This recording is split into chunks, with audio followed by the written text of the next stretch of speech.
Hi guys, Jangyum is here, charot. Hello guys, no, kamusta po kayo? Absent ang aking pang-umagang tindera. So today is Monday. Kamusta po ang bentahan kahapon ng Father's Day? So si Mami Park naman po, awa ng Diyos, na-miss ko ang bentang ganon at di ko nasasabihin. Baka mamaya natutuwa lang ako kasi kahit pa paano able to pay our obligations, no, and bills. So today, kanina lang, 2 hours ago, dumating ang aking landlord dito at kasama yung babae, si Ma'am Rowena, no? Si Ma'am Rowena at saka si Sir Julius. So shout out po sa inyo, sa aking mga butihing landlords. Kasi supposedly, ang collection ay Saturday, last Saturday. Nakiusap ako ng Friday pa lang ng gabi na baka kung pupwede ang collection ay gawing Sunday. Kasi nga po, nung nakaraang Sabado, ang dami ko pong naging ahente, ang dami pong dumating, ang dami ko pong inilabas na kapirahan. So kaya naman, nakiusap tayo na sana, para makaluwag tayo, ang ating landlord ay maningil ng Sunday na lang instead of Saturday. In my surprise, sabi sa akin ni Ma'am Rowena, okay, Monday kami magko-collection. So napakalaking bagay lalo, no? Kasi nagamit ko pa yung pera para makapagpa-rolling at makabili ng bigas, makabili ng naubusan. So I'm so happy. Kahapon din, galing ako kay Ate Lourdes at yan nga yung mga naging ganap ko, no, ng Sunday, sorry. Kasi naghabol tayo talagang mamili ng mga mantika at asukal at itlog dahil yan yung mga importanteng naubos sa atin. Magkano din ang lumabas na kaperahan? Sabi ko nga sa inyo, halos linggo na lang ang pahinga. Minsan, pati linggo, hindi pa napapahinga sa bayarin. So bukas ngayon Monday, dumating ang renta at dadating naman ay si JRNR. Kung hindi man dadating si JRNR, bukas yan. Bukas si Kuya Joseph, mga soft drinks, tapos maniningil pa siya ng groceries ng EKC dahil kanila din yon, no, sa company din nila. And sino pa ba? So yun na yung mga dadating. Pagdating naman ng Miyerkules, si Nestle naman collection at booking ng Nestle products na dinideliver ng Thursday. Ayun. Pagdating naman ng Thursday usually medyo madalang, depende. Usually pag Thursday is ice cream. Yun. So kung maano ko rin, konti na naman yung laman ng snow joke ko. So kaya yun. At nga pala, isa pa ay mag-aalas 2 na. Anong oras na, Kier? 2 o'clock onwards ay tatakbuhin naman natin yung delivery natin kay Lola Park. Kasi may deliver po ng ice cream. So nasasad ako kasi nga, etong tindera kong pang umaga ay umabsent. Ako may deliver doon kay Lola Park. Puro tab po iyon ng Selecta ice cream. So diba, busy? Ang daming bayaran. So, isisingit ko lang na paunti-unti ay tayo ay mag-shoutout at magkaroon ng advices. So, in today's video ay pag-uusapan natin kung ano ang mga dapat i-consider, mga factors to consider para sa pagpapalaki at pagpapalago. Kung noon, paano magpalaki at magpalago, eto, bago mo magawa yung pagpapalaki at pagpapalago ng actual, kailangan i-consider mo muna ang mga bagay na ito. So, ito mga natutunan ko along the way ng journey ng ating pagtitindahan. So, bukod doon sa mga nagawa ko at pinapanatili kong gawin doon sa advices ko before na paano magpalaki at magpalago, mabilis na magpalaki at magpalago ng tindahan or ng negosyo, eto naman ay yung mga na-consider natin na mga factors para magawa natin yon. Kasi madaling sabihin, mabilis magpalaki at magpalago, pero ano yung mga nakakaapekto na mga dahilan or mga bagay para hindi ito mangyari or para mangyari ito ng mas mabilis. Okay? So, ika nga, kasi alam nyo po, ganito lang yan pag nag-aaral ka, madali lang basahin at intindihin ang libro. Ang tanong, paano mo gagawin? Paano mo isa sa buhay? So, kaya kailangan alam natin yung mga factors to consider bago natin gawin para hindi tayo magkakamali basta-basta. Acceptable ang mistakes kasi part yan ng pag-grow mo, part yan ng journey. However, to lessen or to avoid a big damage sa ating mga desisyon sa buhay at ikinikilos, heto na yung mga ibang mga tips na po pwede kong maibigay sa inyo kung paano pagka nag-e-expand na kayo. So kaya ito ang mas tinututukan kong topic kasi ito po ang ating journey ngayon. So ganyan po ka-time to time na binibigay ko sa inyo yung update sa ating journey. Pagpasensyahan nyo na po kung may mga tanong kayo minsan na maselan para sagutin at hindi para sagutin ko talaga siya ng direkta or ng detailed. Kasi po, syempre, pinoprotektahan ko pa rin po ang aking pag-aari at ang aking privacy na po pwede naman po tayong magkaroon ng mga learnings and advices and ideas na po pwede nating pagsaluhang pag-aralan at paglinangin at pagyamanin at pagnilayan nang hindi na kailangan pang nabobroadcast ng lahat-lahat sa akin, no? So sana po naintindihan ko po kayong mga viewers. You are just so excited kung paano mamuhay ang Mami Park, paano ang sistema, kaya nagiging ganito ang ating tinatahak, nagiging maganda at patungo sa ating tinatamasang pag-asenso. pasensya na po kayo, no, na kung hindi lahat ay naibibigay ko ng detail. So, maraming salamat sa pangunawa at sa mga nai-inspire. So, tara, magsimula na tayo. Ayan. So, unang-una, guys, you are already existing business kasi magpapalago ka na, magpapalaki ka na. You are also, or you are definitely done with your trial and error method. Kaya ang gusto mo ay mag-expand na because it's about time. It's a calling, no? Nakikita mo na talagang kailangan na, demand, no? So, importante na ang pagdedesisyon ng pagpapalaki at pag-extend ay dahil demand ito ng tao, no? This is all about the customers' demand, the market. Kapag ka-demand, okay magpalaki. Meron po kasing minsan sitwasyon na kaya baka hindi masyadong mabili, konti ang laman. Baka mas mabibilan kung makikita mas maraming option, mas maraming paninda. Well, in fact, sa trial and error method mo, malalaman mo na yan. Kasi, ang konsepto ng sari-sari store ay pupunta ang customer at bukod sa nakikita nila, ay tatanungin kung meron kang ganito, meron kang ganyan, meron kang ganyan. Dahil, alam naman ng mga tao na ang tindahan, hindi lahat ma-i-display basta-basta. Dahil ang ating pinopronta sa store ay ang mga fast-moving products at ang mga makukulay na produkto. Tulad ng mga chichirya, mga candies, mga kape, mga downies, mga bigas, ano-ano pa. No? So, kumbaga ba, may mga bagay na hindi lahat ay na-i-display, pero meron tayo. At kung may ma-i-display man tayo, ay hindi naman lahat nakikita agad-agad ng customer para sabihin, pabili nga nun, pabili nga, ay meron pala kayo nun, pabili nga. So sila minsan magtatanong, dahil minsan kahit nasa harapan na nila, tinatanong pa nila, 'di ba? So kaya kailangan malaman na yan sa trial and error method pa lang kung ano ang mga demand ng tao. Nang sa ganon, you can decide kung ipoprovide mo or konti lang ang ibibigay mo, ang i-display mo or i-stock mo. So lahat yan kailangan sa trial and error method pa lang nagaganap na. Kasi yun ang magpupush sa'yo kung talagang valid ang reason na ikaw ay magpalaki. Okay? Kasi there's no reason para magpalaki kung walang demand, diba? So, pangalawa, capital. Magkasunod na yan. Limited ang capital mo, but the demand is. Let's say, for example, yung lagi kong sinasabi, guys, 10 ang demand, 5 lang ang kaya ko. Due to the financial reason na hindi ko kayang ilabas ang pera lahat para sa items. Kasi kulang pa din. Kahit ilabas ko pa lahat, kulang pa din. So, ano ang mga naging dahilan kaya ako nagkaroon ng maraming stocks? Ano ang mga naging reasons? Ano ang mga nagawa kong paraan or mga nangyari para ma-provide ko? I can able to have my buffer stocks. Bukod dun sa stocks, may buffer pa at may display pa. Yung mga ready to sell na mga pauna. So, paano? So, yan ay kailangan ay ma-discuss natin isa-isa kasi napakalaking bagay itong sasabihin ko. So, sa capital, kailangan ikaw ay financially ready or kaya naman ay kung plano mo na, ay pinaghahandaan mo na. So, meron akong tips doon sa dati kong video na sabi ko, huwag niyong iipitin ng pera, huwag kayong mag-iipon sa garapon, huwag niyong ipunin, iparolling nyo, ipaikot nyo. So, isa yon sa paraan na napakadali na makapagpalaki at makapagpabilis ng paglago ng negosyo nyo dahil ang pera ay pinaro-rolling nyo. Now, if ang reason is mabagal ang inyong paglaki dahil maganda naman ang sales pero bakit parang mabagal pa rin, it is because due to your personal reason. Kasi yung iba, diyan pinukuha ang kanilang pangangailangan. So, yung tinutubo na ng kinitan ng naging benta nila ng araw na yon ay nakakabig na.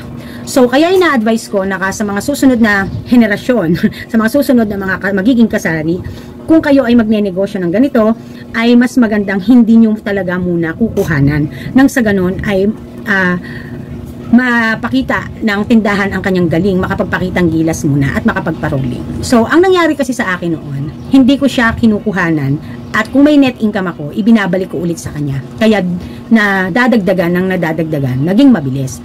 Kasi nga, meron pang sustento ang daddy part nyo. Paano nung wala na? So, sa along the journey ay masasabi ko yan. Along the vlog ay sasabihin ko yan. So kahit pa sabihin i-all out ko pa ang lahat ng cash ko at ipahiram ko pa ang personal ko ng pera noon na meron ako pag nagpapadala ang daddy part, is kinukulang pa din. Kasi bukod doon sa kahit hindi ko siya kunin ulit at kabigin ko lang ay yung kinita nung pinahiram ko kay store, kulang na kulang pa din. Kasi mas mataas ang demand kesa sa aking kayang i-provide. So kaya naman, ang nangyari is nagkaroon ng mga ahente. Okay? So, yan ay sa pang number 3 natin pag-uusapan. Dito muna tayo sa financial, sa capital, no? So, mas maganda pa din na kapag nagpaplano kayo ng ganito dahil ang ina-advise natin, gradually tayo maglabas ng puhunan. So, kaya naman, yung hindi mo pa inilalabas na puhunan, unti-untiin mong ilabas habang unti-unti kang nagpapalaki at nagpaparolling. So, importante na you are financially ready hanggat maaari. No? Kasi, nang sa ganon, hindi mawakawala yung opportunity na instead na nasa inyo na, nabibuild up nyo na ang tindahan, na nakakaya niyang i-provide sa mga nasasakupan nyo ang kanilang needs, ay nakakawala pa yung opportunity at ang mga customer ay nalilipat pa sa ibang mga kasari. Okay? Kasi, goal mo dito para sa kanila. So, kailangan na ipoprovide mo. Nang sa ganon, hindi magkaroon ng mahabang panahon na makuha sila ng iba. Okay? So, hindi lahat kasi ng mga customers ay willing maghintay kung kailan ka magkakaroon ng stocks. Lalo na kung kailangan nila, kahit mahal, pupunta sila sa iba. Kasi nandoon ang kailangan nila. So, you as a business person, as a tindera, it's your obligation, it's your responsibility to provide their needs, especially if it's fast moving. Kung hindi isa, dalawa, tatlo ang naghahanap nito, kailangan i-provide mo na, no? Common sense na yon. Okay?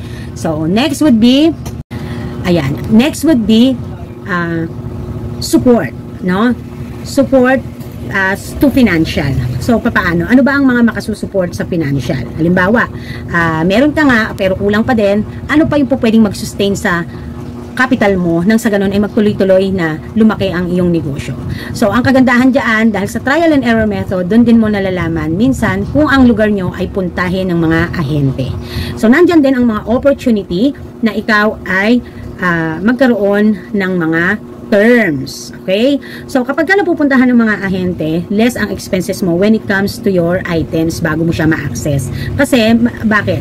Dahil i-deliver na lang sa'yo, dumadaan sila every week, every 2 weeks, once a month, napakalaking bagay. Mas mura, mas konbinyente, mas tipid sa expenses. Mas tipid ika nga. At mas bago ang items kasi ahente yan dala-dala niyan mga items. Okay.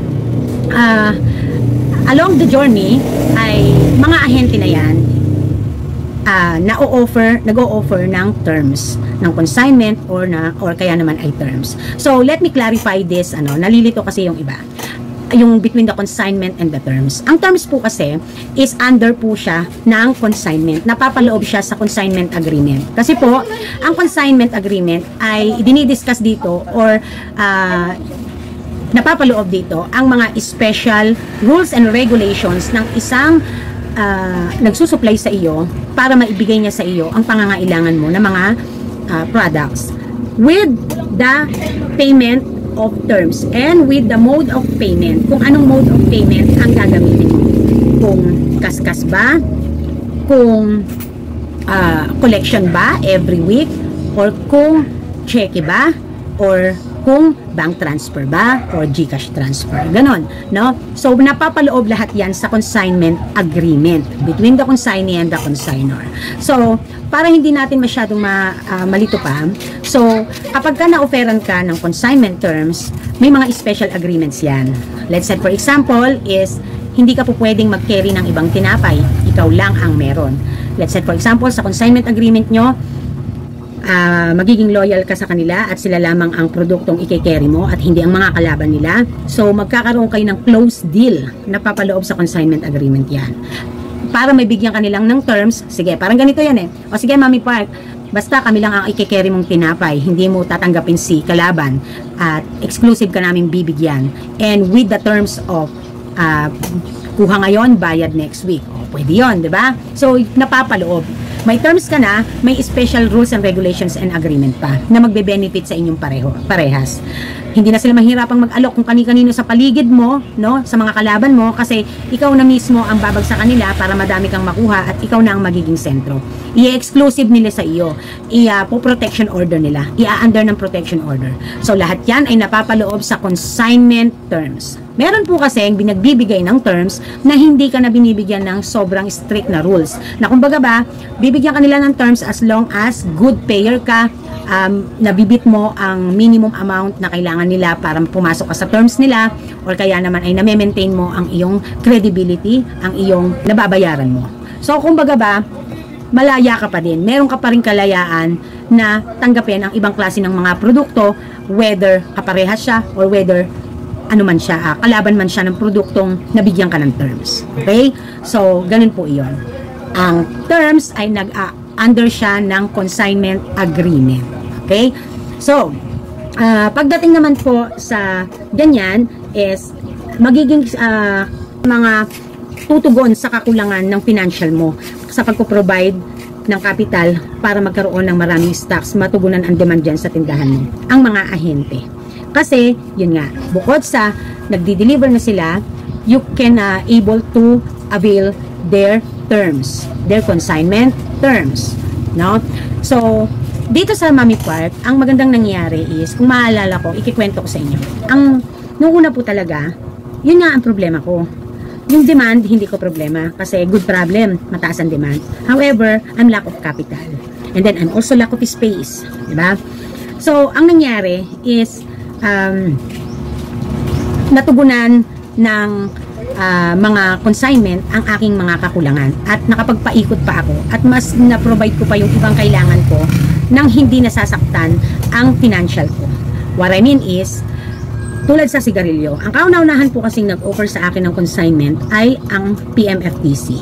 So, kay PMFTC po, 2 kuha lang ako, inofera na ako. Siguro kasi nakikita din nila yung tindahan ko ay merong maganda ang pwesto, may kapasidad na mas lalong lumago kung nalalagyan lamang at sustainable ang aking mga supplies. Kasi ini-interview ka naman. Halimbawa, ma'am, nakakailang ka ba sa isang linggo? Nakakailang ka ba sa isang magkano ba bintahan mo? Baka naman masyadong mataas kaya mabagal. So, ang kagandahan kapag ang mga ahente mo, they going to give you an advice para makapag-decide ka ng iyong pagkuha at pag-avail ng terms. So, maganda yon na mayroon kang guide. So, magagaling ang mga ahenteng ganyan na igina-guide ka nila. So, nagpapasalamat din naman ako doon sa ahente ko na yon. So, doon nag-start.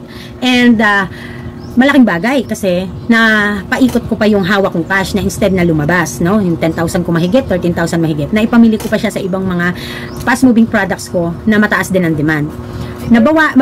Nababawasan yung aking paglabas, nababawasan yung aking pag-alis kasi napo-provide ko na kaagad at nakakapag-stock na ako. So kaya noon, natyaga ko din na nagmomotor lang. Wala pa akong tindera that time. So napakalaking bagay niya. Another thing pa, that time kasi, matipid pa ang aking mga expense. Tipid pa ako kasi nagbabayad lang ako ng pwesto, ng bills at saka ng konting expenses dito sa store. Pero yung sasabihin mong may tindera ako, meron akong paano ba yun, yung nagse-service ako. So dati, talagang bago ako kumuha ng tricycle na seservisan, sisiguraduhin ko na marami ang mapamimili ko para masulit, no? So kumbaga ba, malaki ang naitulong ng consignment ng PMFTC kasi nga nakapagpaikot pa ako. So may deliver ako, hinto ko muna ng konti ang aking vlog, JRNR. So ayan. So ayun nga guys, no? PMFTC, nagsimula sa PMFTC. Alam ko wala pa akong 1 year dito ay nagkaroon na ako ng PMFTC. And then after a year, nag-offer na rin si 14M, no? Nung una po, hindi naman ako pinupuntahan ni 14M dito kasi syempre sa mga kasari siya na iba dito pumupunta dahil existing na sila. Kaya lang, dahil yan ang mga ahenteng hindi naman namimili, lahat ng makikitang tindahan yan, syempre kahit katabi mo pa, kahit katapat mo pa, aalukan nila. So magkakatalo na lang talaga kami pagdating sa pag-offer ng presyo kay customer. So kaya, after a year then, sumunod si 14M. And then, sumunod na si Nestle. Nung una po, si Nestle, halos kasabayan niya ni PMFTC. Kuyatan lang ako, dun lang sa maliliit. Pag pala, ang isang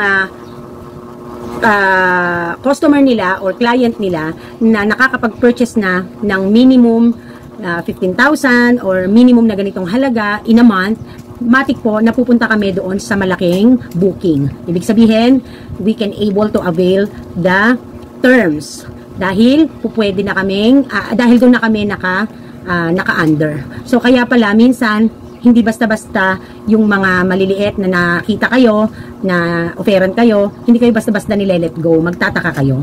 At kahit merong mga iba pang produkto sila, yung hawak ng ahenteng nasa inyo ay limited, it is because ayaw nilang i-offer dahil mapupunta kayo doon sa mas malaki. So si Mami Park po kasi dumating sa punto na lumaki na ang purchasing power ko. Tumaas na ang purchasing capacity ko. So, kaya, they don't have a choice but to let me go and ilipat ako doon sa malaki ang booking. So, kaya naman, after lang ng 2 kuha ko doon sa malaking booking, ay na-grant na sa akin ang aking terms na inaasam. Kaya naman, pagdating sa Nestle products, kinakapos pa rin ako dahil kapag ka-OS sila, pag out of stock. But I can able na to provide the needs of the customers here kasi yung Nestle products ko ay nakukumpleto na at nakapag-i-stock pa ako. Hindi na ako kinakapos. 1 week term ang binigay sa akin. So, sumunod naman ay si EKC. So, yung minsan nga na ano nyo, napansin nyo na madalas nga akong mag-vlog niyan nang galing kay EKC na mga produkto na groceries, 70% ng aking groceries ay halos sa kanila nang gagaling at yan ay nasa maganda ang terms ko. So ako, malaya pa rin akong makakuha sa iba kasi hindi ako exclusive. So, under consignment ka, but of course, sa terms, maluwag. So, it depends talaga kung ano ang napag-usapan nyo ng iyong supplier or agent, no? Ano yun, anak? Up lotion. Diyan, anak, sa gilid. Tingnan mo. Sachet lang. Meron tayo. Oo. For kids yung... Ayun po talaga dadating yung selecta. Eh din, talaga ngayong Monday talaga deliver nun eh. So, yun nga guys. Di ko naman nakalain nga absence si ano eh. So, yun nga guys. Nadaan lang sa biruan yon na sabi niya, ikaw kasi tinry lang akong alokin kasi nga nakikita daw nila na napakarami kong mamili ng mga grocery products. So gusto na din talaga akong alokan. Tapos nung minsang dumating sila dito, may dineliver nung gabi na kulang doon sa deliver nila ng araw, dinaan ng gabi dahil dito rin po nakatira si Ate V at saka si Kuya Joseph yung mag-asawa. So kaya naidadaan nila sa gabi yung kulang. So sabi niya, ilan ba kasing terms ang kailangan mo? 1 week, 2 weeks, 1 month? Sabihin mo, ibibigay ko. Ginanon ako ni Ate B. Dadaan, nagkabiruan, nagkatotohanan. So, ayun nga. Kaya, ang masarap doon, siya yung pinakamaluwag ko na sa consignment or sa terms, no? So, masarap lang sa pakiramdam na sila na yung nagkukusa sa'yo. And then, ang last nga ay si DCFE. However, ang ni-required ni DCFE ay hindi cash collection, kundi i-deliver yung product mo, post-dated check. Kaya po pinurso ko na mag-cheque, na magkaroon ng checking account. Kasi nga, nagagamit ko siya sa mga ahente. Although, isa pa lang yung nakikinabang, isa pa lang ang napapakinabangan natin na sa ahente, malay mo naman sa mga susunod pa na panahon. And then, yung kay Ate Lourdes naman, nagkakataon lang kasi na mas nahihirapan si Ate Lourdes na nagdi-deliver na kung ang needs ko pala ay marami. So, she can able to give me the items ng to follow yung bayad. So, hindi siya usapan as terms dahil hindi naman ako talaga din nangungutang at hindi naman siya nagpapautang. Nagkakataon lang dahil nagkaabutan kami din kasi nung mga panahon noon nang nasa palengke pa ang mami, ay naging kapatiran na rin natin, no? At talagang alam niyang sa kanya lang ako kumukuha ng mga maraming items na kailangan ko dito sa store din. Tulad ng mantika, asukal, at mga condiments na iba pa, at syempre mga school supplies. So, kay toys naman, ang dami ko palang order, and then minsan kapag kinapos na talaga ng cash, pumapayag na yung remaining, halimbawa mga 5,000, 3,000, 7,000 kinulang ako, ay to be follow naman na ibayad ko na lang sa GCash. So kaya yon ay hindi kami nag-usap sa terms dahil hindi naman talaga sila nagpapautang. So yun yung mga nakatulong para ma-sustain at makakapagpalaki ako ng mabilis sa aking tindahan. So yung ibang mga nabanggit ko na mga ahente, syempre, ang opportunity ay magiging open sa'yo kung ikaw din ay may ipoprovide na requirements. So, ang ibig sabihin ng Mami Park, diyan papasok ang benefits ng pagiging legal. Dahil kapag meron kang mga permits, business permits, hanggang BIR pa minsan, ang hinihingi, you can able to provide it para easy for approval. Kasi lahat naman din yan ay bago ka mapasok sa terms or sa consignment terms, ay dapat ma-provide mo din ang hinihingi nilang mga papeles. So, dahil ang Mami Park, walang problema pagdating sa legalizations, so I can able to provide it easily. So, mabilis din ang aking approval. So, yun yung nakagandahan doon. Ganun din when it comes sa loan, no? Mabilis ang aking release, mabilis ang decision, nag-CI lang, pinictura ng tindahan, hihintay na lang ng result. So, wala na pa naman nangyaring na-reject ako pagdating sa ganyan. So, yun ang kagandahan na meron tayong mga ipinapakitang requirements, mga proof of purchase, mga proof of purchases mo, mga resibong legit na nakolekta mo, at syempre, pinakauna dyan ay ang mga permits mo. So, at ang physical store, ang tindahan, na kung parehas sa banner mo at kung parehas doon sa iyong business permit. So, meron naman silang pinapayagan na kahit hindi pa sobrang naka business permit, basta ang importante lang yung physical store at yung pangalan, no? So, may nag-go na sila na iba. Pero, dito sa akin, ay, syempre, ang purpose natin dyan, para kahit malaki ang kunin natin na items, no? Malaki ang na-order natin, ay handoon na mabilis ang approval. Kasi nga, meron tayong ipapakitang legal na dokumento. So, yan ang sinasabi ko sa inyo na benepisyo ng meron kang na ang iyong tindahan ay legal. So, sa madalit sabi, malaki ang naitulong ng mga consignment na ito, ng mga terms na ito, na maibigay sa akin ang mga pangangailangan ko and I can able to provide. At mabilis ako nakapagpalaki at nakapagpalago ng negosyo. Na imagine, I don't have to out all my cash kasi pumapayag sila sa terms. So, kaya ganun na lang na sinasabi ko sa inyo kung gaano kalaki ang naitutulong ng mga yan. No? So, wag ang isip ay dahil utang-utang. It's all totally normal na nangyayari kapag ganito ang konsepto ng negosyo mo. Ultimo, mga malalaking groceries na kaganyan, no? At mas mababa ang binibigay sa kanila ng mga manufacturing or ng company at mas matagal ang terms. Kasi nga, million and bill. Okay?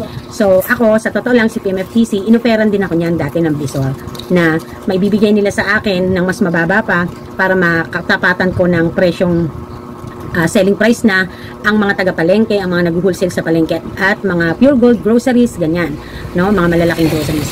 However, kailangan 250k weekly ang aking maging terms. Eh, sigarilyo na lang ba ang titinda ko? Ang laki nun. Hindi kakayanin. Dahil hindi pa ganun kalakas na kakayanin ko. Buti sana kung talagang ako ay isang malaking mini-mart or wholesaler na ang target market ko ay malawak. Eh, ako ay neighborhoods lang, subdivision. Okay? At hindi lang ako ang nagtitinda rito. So, kaya, hindi ko siya kaya. So, dun pa ako sa mababa lang din, mababa pa rin ang presyo, pero kaya ko pa din makabenta ng maganda-ganda. So, yan yung mga makakatulong sa iyo, no? Yung pwede mong maging pang supplement sa kakulangan ng iyong capital na cash. Okay. So, apakalaki ng nag-itulong nila kaya ang ganda din ang naging impact sa tindahan ko. So, syempre, hindi naman ako maglalakas ng loob na magpumasok sa mga terms kung ang tindahan ay hindi mataas ang demand. So, nagkaroon ng solusyon. Ang mataas ang demand at ako ay hindi makasabay sa pagsusupply sa mga customer. So, yon. Another thing is, no, next would be the support system. So, alam niyo sa mga company, kung kayo ay aware sa mga pumapasok, kung employed kayo or naging employed kayo before, makikita niyo yung mga organizational chart. Makita niyo, CEO, President, Vice President, Manager, Assistant Manager, Junior Manager, Supervisor, no, mga clerical positions, handle lahat. O minsan nga, ultimo janitor nandoon pati mga guardia, nandoon sa organizational chart, no, yung mga positions nila, ano ang kanilang mga positions sa company. So, sa atin dito, syempre, wala na tayong mga ganun-ganon. However, that would be serve as our support system. So, unang-una, ang ating daddy park, support system natin yan, dahil yan ang kapartner natin. Pangalawa, mga anak ko, dahil sila naman ang una talaga at laging tumutulong kapag walang tindera. Tulad ngayon, walang tindera ng araw, absent, heto kami, nagtitinda, nagtutulungan. So, support system ko sila. Another thing is, ang support system natin ay ang ating mga empleyado. So, pag may malasakit ang empleyado at mahal ang trabaho, so they can able to perform their jobs well done. Diba? So, yan ang part ng ating support system. So, isama na rin natin ang ating mga kapamilya, mga relatives na hindi naiinggit at hindi gumagawa ng chismis, na totally pure support sa atin, na hindi mangungutang kundi magbabayad kahit kamag-anak pa. But alam naman natin ang kwento ng buhay sa atin sa Pilipino na parang mahirap i-apply minsan ang walang kamag-anak, walang kapakapatid, dahil naano na tayo sa kultura ng utang na loob, no? Yung debt of gratitude. So yan, hindi na matapos-tapos mabayaran dahil sa mga utang na loob na sinasabi. So, pero syempre, they are also part of the support system, di ba? Ang mga friends natin na pinopromote, na ina-advertise ang ating mga hanap buhay, they doing it by simply sharing your post, kung ikaw ay isang online seller, ganyan, di ba? Or as a vlogger, nakakatuwa, no? So, care, and then, importante yan, support system. Kaya part yan ng paglaki mo, part yan ng pag-grow mo. Kasi, kung hindi ka nila sinusuportahan, dalawa lang naman yan sinusuportahan ka o hihilahin ka pababa, no? So, kung mapapansin nyo, gusto ko i-emphasize dito, kung mapapansin nyo, kung kailan lumalaki ang negosyo, kung kailan nagkakaroon, hindi basta-basta na nagiging ganoon na all out, na dati all out naman, no? Yung sa mga kamag-anak, mga kaibigan. So, sa part ko, sa tulad ko, na ako ang inaasahan at dito kami umaasa, mas naging maingat ako when it comes to my financial expenses. Kasi, kapag bumagsak ako, bagsak na kaming lahat, sabay-sabay. So, dapat kasi, mahila mo sila pataas yung mga nasa baba. Ang kaso, mas minsan, mas malakas ang power na manghila pababa ang iba. Kaya nagkaroon ng mga memes na hindi ka po pwedeng umasenso, magagalit ang kapitbahay. Hindi ka pwedeng umasenso, magagalit ang mga kamag-anak. Sasabihan ka na ng mayabang, madamot, kuripot. But, honestly speaking, in general hindi nila naiintindihan kung ano ang pinagdadaanan ng isang negosyante. Alam nyo ngayon, naiintindihan ko na kung bakit ganun kaingat. Kung bakit na habang lumalaki ang negosyo, mas lalong ingat maglabas ng pera. No? Kasi ang akala lang nila, malaki tindahan mo, malaki ang benta mo, ang akala nila mayaman ka na. But hindi naman nila alam na part of your items, part of your business ay nanggaling sa utang, nanggaling sa terms, na nagpaparuling ka lang para lang makaraos kang makabayad ng obligations mo. Hindi nila alam yon at di nila maintindihan.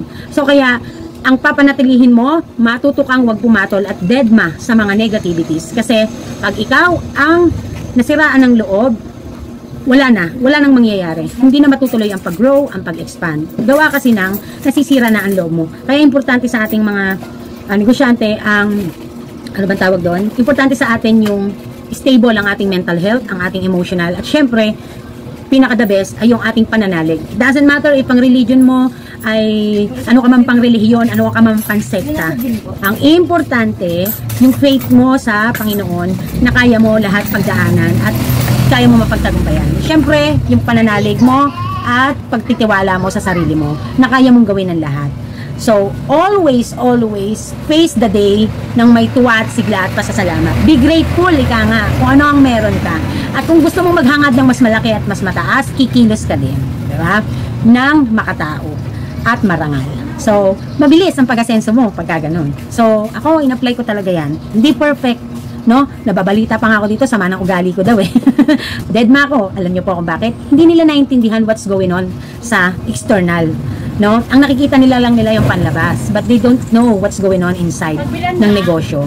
So kaya ako tuloy-tuloy lang, no? Hindi ko kailangang i-explain ang sarili ko sa marami para lang masabing mabait naman talaga ako.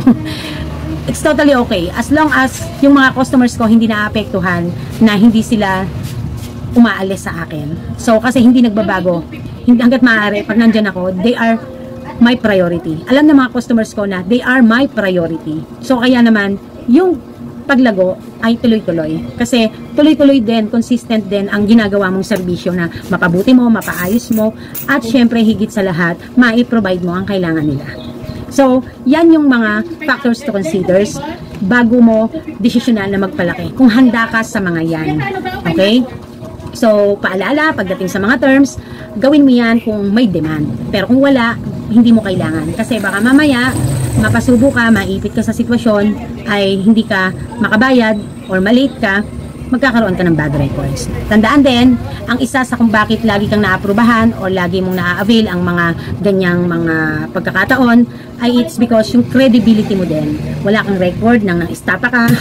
Kasi yung mga ahente na yan, nachichika ka rin sa iba. Kasi yung mga ahente na yan, kahit iba-iba ang produkto nila, oy, punta ka dun sa Cowrie Store, ganun. Punta ka dun, alokin mo dun, si Mami Part yun. Try mong mag-alok dun kasi kumukuha talaga yun. At nakakabayad yun, malaking kumuha yun. O, diba? So, ano yan word of mouth yan. Kung sa mga customer, word of mouth yung nangyayari na kay Mami Part kayo bumili, ganito, ganyan. Sa mga ahente, word of mouth din yan. Okay? So, lagi natin tatandaan. So, for now, iyan yung aking i-share sa inyo. Yan yung mga factors to consider nyo, no? This is Mami Park and this is Team Park nagsasabing tindera is my proud career. Fighting. Bye!